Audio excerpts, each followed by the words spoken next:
In this lecture, we're going to speak about expressions and interpolation. Now, what is an expression? Well, an expression is something that evaluates to some value.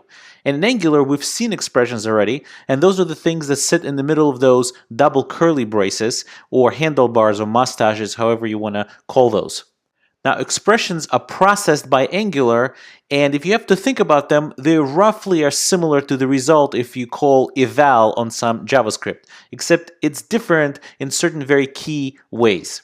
Number one is it's executed in the context of the scope, and that's the scope, the $ scope that we've been referring to, and it has access to properties that are placed on the $ scope. Also, if the expression evaluates and results in a type error or a reference error, it does not throw those errors, it simply displays an empty string, an empty value. Also, unlike the eval statement, control flow functions like if statements and so on are not allowed inside of the Angular expression. It can also accept a filter or a filter chain to format the string output in a certain way, and we're going to take a look at filters in a later lecture. Now, the term interpolation is very computer sciencey, fancy speak for process of evaluating a string literal containing one or more placeholders which are then replaced with real values. So you have a string that has some sort of placeholders in it. You could parse that string, find those placeholders, and replace those placeholders with a value that corresponds to whatever that placeholder name is. So for example, in Angular, this string, messages with curly brace, double curly brace message, provided that the message is equal hello, the message property is equal hello, is interpolated into this string, which is message is hello.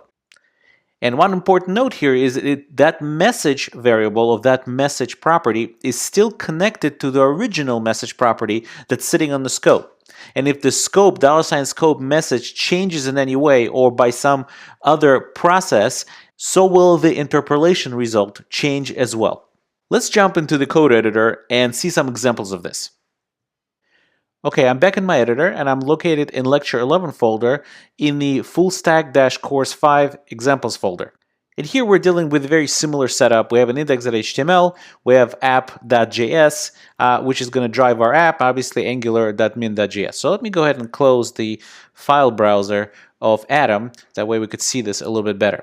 Okay, so let's take a look at what we have here. So we've set up the application at ng-app, and the name of our app is message, MSG app.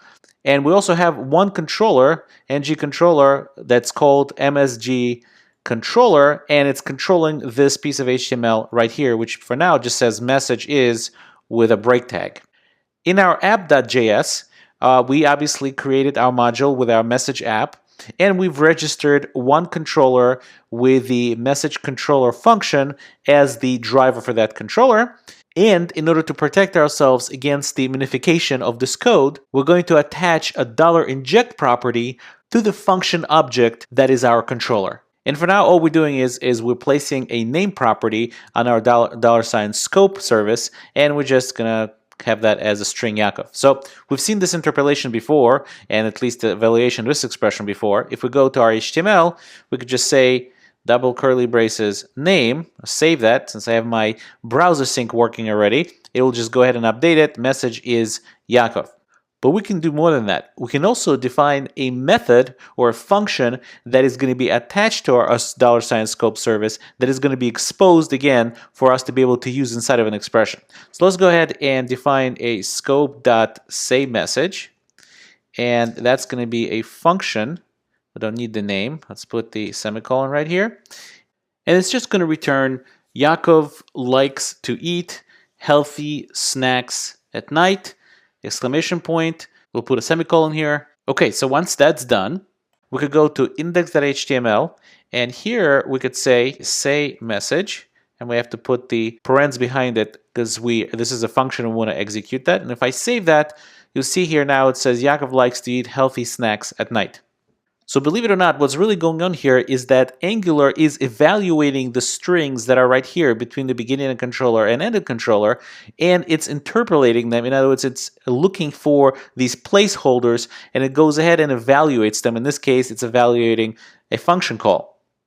So if you take a look at the page source, not the actual dump, but the page source, you could ignore this document.write because that's just an injection that browser sync does for you, so ignore that. But if you look at the page source, you see our ng controller, and you see it's in original state here, same message with those curly braces.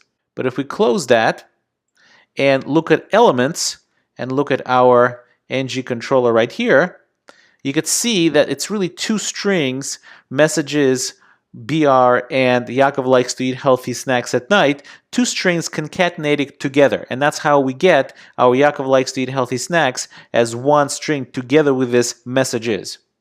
And we can obviously concatenate more than one placeholder. So for example, instead of messages, we could say something like name has a message for you, colon, and we'll save that. And now we'll say Yakov has a message for you, and Yakov likes to eat healthy snacks at night.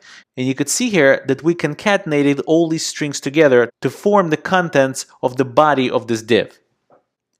Now, I also told you that if you place something that throws a reference error or a type error, it will just print nothing. So let's go ahead, instead of save message, we'll go ahead and put some nonsense in here that doesn't really exist, and we'll save that. As you can see, there's no errors thrown, and it's completely blank. And in fact, if we look at the elements, you'll see that there's just nothing there. It evaluated to an error. Obviously, this is an error because there's no such property sitting on the scope. And since this is a type error, or maybe it's a reference error, I can't remember, but I think it's just a type error.